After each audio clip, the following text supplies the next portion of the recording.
আর সন্তানের ব্যাপারে মুসিবত দিয়ে আল্লাহ রাব্বুল আলামিন ব্যক্তিকে পরকালে মাফ করার ফয়সালা রেখে দেয়। সুবহানাল্লাহ। তো যদি ধৈর্য ধরে তাহলে এই বিনিময়ে সে পরকালে আল্লাহর কাছে ক্ষমা পাবে। শিশু সন্তান মারা গেলে, একদম বেগুনা মাসুম সন্তান মারা গেলে রাসূল বলছেন এরা তাদের মা বাবাকে জান্নাতে নিয়ে যাবে। আর যদি সামর্থ্যবান ছেলে যার শরীয়তের মোকাল্লাফ হয়েছে, তার উপরে নামাজ রোজা ফরজ হয়ে গেছে, এরকম সন্তান যদি মারা যায়, সে যদি নেককার হয়, সেও তার মা বাবাকে জান্নাতে নেবে। কি হয়? নেককার হয়, কারণ তার উপরে শরীয়ত চলে আসছে। শরীয়ত লঙ্ঘনকারী ব্যক্তি কারো উপকার করতে পারে না। বেগুনা মাসুম সন্তান, সে যেহেতু গুনাহ করে নাই, এই জন্য সে তার মা বাবাকে এমনিতে জান্নাতে নিয়ে যাবে, আল্লাহ সুযোগ রেখেছে। আবার নেককার সন্তানও পারবে, কারণ রাসূল বলেছেন ওয়ালাদুন সালিহ ইয়াদউ লাহু, নেককার সন্তান যখনই মা বাবার জন্য দোয়া করবে মাপ পেয়ে যাবে।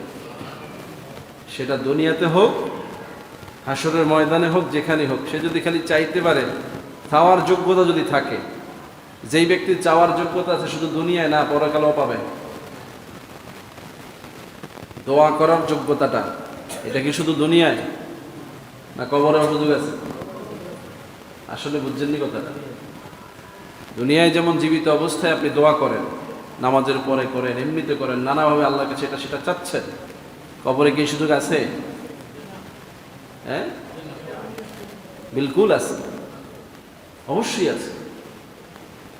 যদি আপনি দুনিয়াতে দোয়াগীর হিসেবে দুনিয়া থেকে নেককার হয়ে আল্লাহর কাছ থেকে যদি ক্ষমা নিয়ে কবরে যান, কবরে গিয়েও আপনি আল্লাহর কাছে চাইতে পারবেন। কারণ আল্লাহর কথা যে মুমিনেরা কবরে কি জীবিত, তারা রিজিক প্রাপ্ত, তারা সালাত পড়ে, নামাজ পড়ে,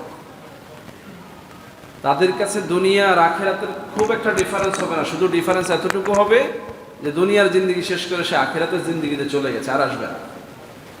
নাইলে জান্নাতের সুখ তার জন্য আছে, জান্নাতি পোশাক তার জন্য আছে, জান্নাতি বিছানা তার জন্য আছে, জান্নাতের সাথে তার কবরের সাথে আবহাওয়াগত পরিবেশ কায়েম করে দেওয়া হবে।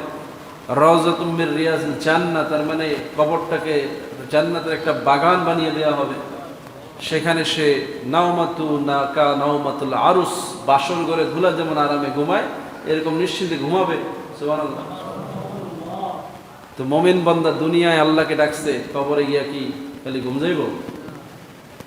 তারা, হাদিসে আসছে স্পষ্ট, যখন আসরের সময় হয়ে যাবে, তারা এই ঘুম থেকে জেগে উঠবে। ঘুম থেকে জেগে উঠবে, বলবে আমাকে হুজুর পানি দাও, আমার নামাজের সময় হয়ে গেছে, সূর্য ডুবে যাচ্ছে। তখন ফেরেশতারা বলবে তুমি এত লম্বা ঘুম দিছো যে কিয়ামত চলে আসছে। কি চলে আসছে? এখন আর তোমার ইবাদত করা লাগবে না, চলো হাসরে চলো, অর্ডার হয়ে গেছে। হাসরের ময়দানে যাবে, আল্লাহর সামনে দাঁড়িয়ে যাবে। বান্দা নামাজে কার সামনে দাঁড়ায়? আল্লাহ দুনিয়াতে তাকে যেমনিভাবে আল্লাহর সামনে দাঁড়ানোর সুযোগ করে দিয়েছিল, দাঁড়িয়েছে, কবরে এমন শান্তি দিয়ে দিবে যে সে আবার হাসরে উঠে আল্লাহর সামনে দাঁড়িয়ে যাবে। সুবহানাল্লাহ। সেখানেও একই চিত্র। নামাজি বান্দাদেরকে আল্লাহ বলবেন যারা দুনিয়ায় আমাকে সেজদা করেছো তারা সেজদা দাও। হাসরের ময়দান নামাজিরা সেজদায় পড়ে যাবে। সুবহানাল্লাহ। আর যারা দুনিয়ায় বেনামাজি ছিল তারা পাথরের মতো শক্ত হয়ে যাবে, শির দ্বারা শক্ত হয়ে যাবে, বাঁকা হতে পারবে না।